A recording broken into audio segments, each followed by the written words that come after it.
Yo, what up, Street Dogs? There, Kim. Alright, so, the thought. So I just taught my first online workshop and it was a phenomenal experience. I loved it. I'm gonna do a lot more. Stay updated on my blog for more updates. But so these are some basic thoughts. So first and foremost, Zoom is amazing. I remember the early days of Skype. That was pretty cool.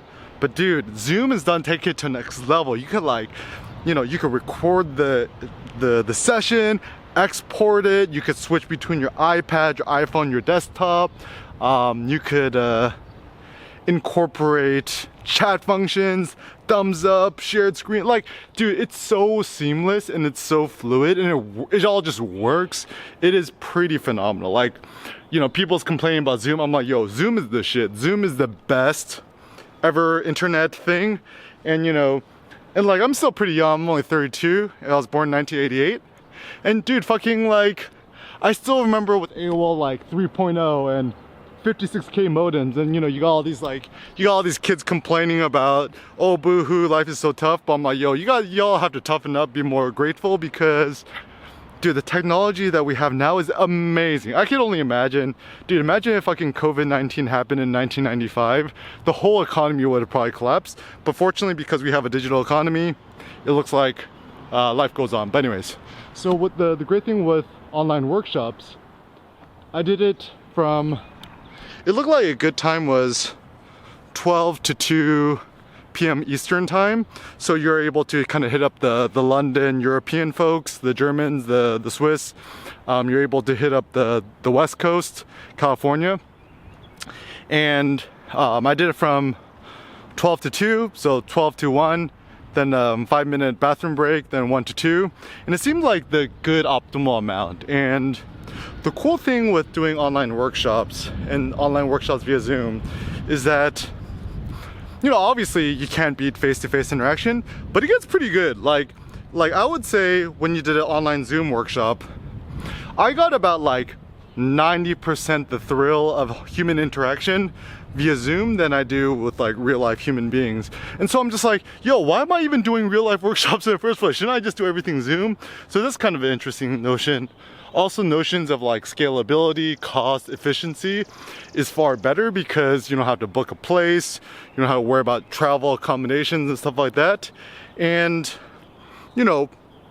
at this point, everyone has an internet connection and Wi-Fi, and I'm just kind of lucky I have a nice quiet apartment, good Wi-Fi connection, and I'm pretty good.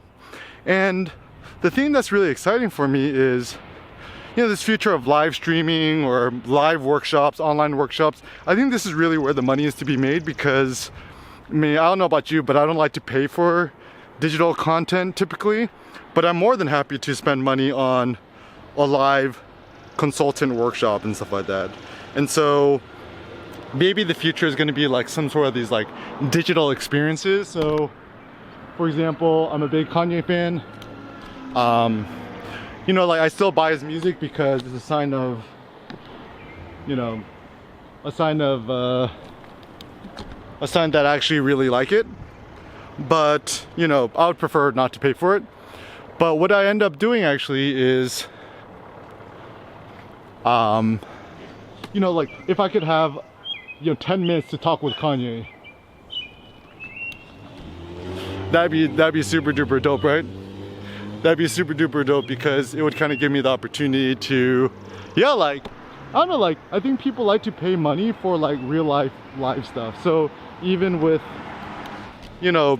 I think the reason why live streamers are so smart, and even a lot of these girls who do the sexy webcam stuff live, I think it's pretty smart because people are paying for the interaction and the personal engagement. And also I use this opportunity to look through student photos, give feedback, and use Procreate and iPad and stuff to sketch out the compositions, whatever. And so it's very, very interesting because when you're able to, it's kind of I guess it's kind of like consulting in a bit, where you're kind of consulting people's images, you're giving them real feedback, and you're doing it real time. And you do it as a time which is convenient to you. This is the ultimate. So I'm really excited for the future of doing more online workshops and stuff like that. Some other pro tips, I'm still pretty new to it. I've only done it twice thus far, but it does look like weekends are useful because, you know, there's still some people who are obviously working, so weekends are preferable for people. Also some thoughts about doing this online.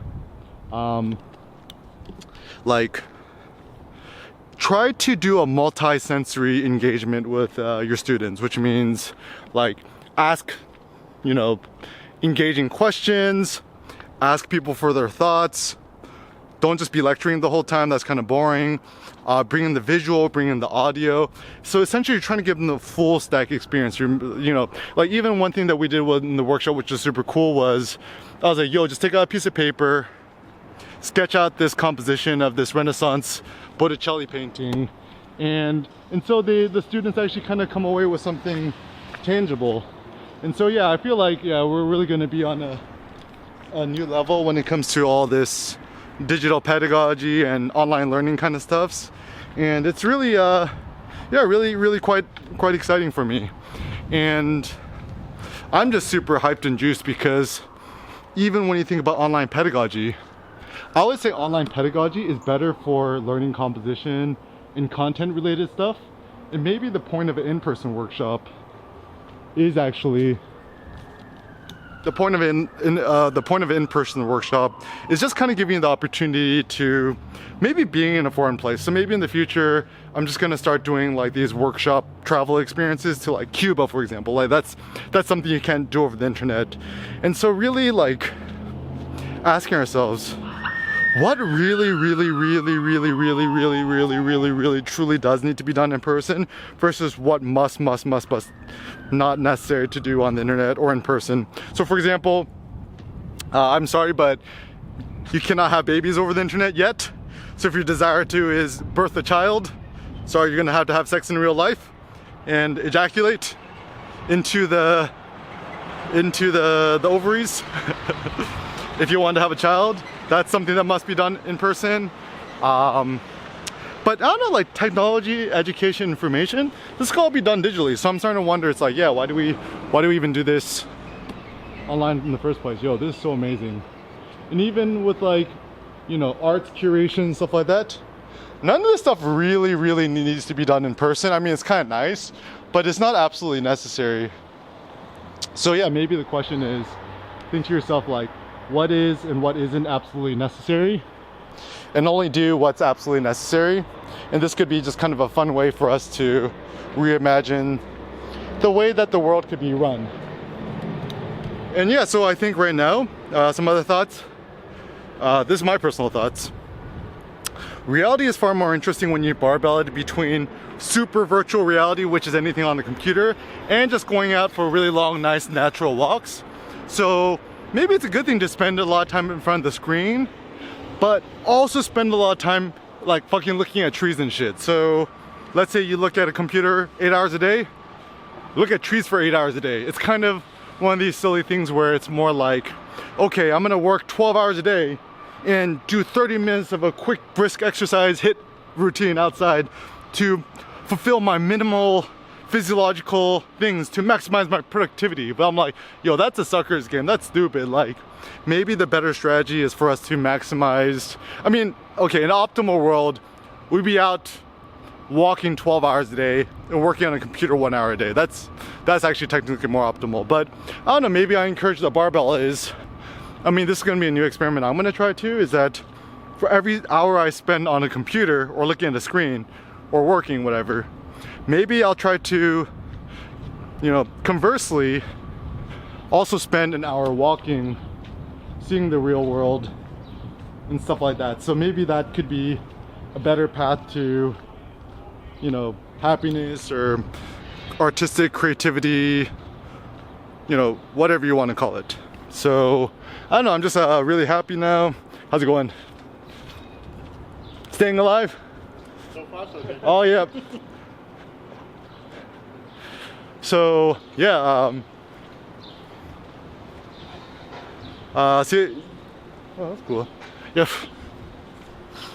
Oh, yeah. So reality, the real reality is the best reality. Walk more, think more, create more, dance more. Know that life is beautiful.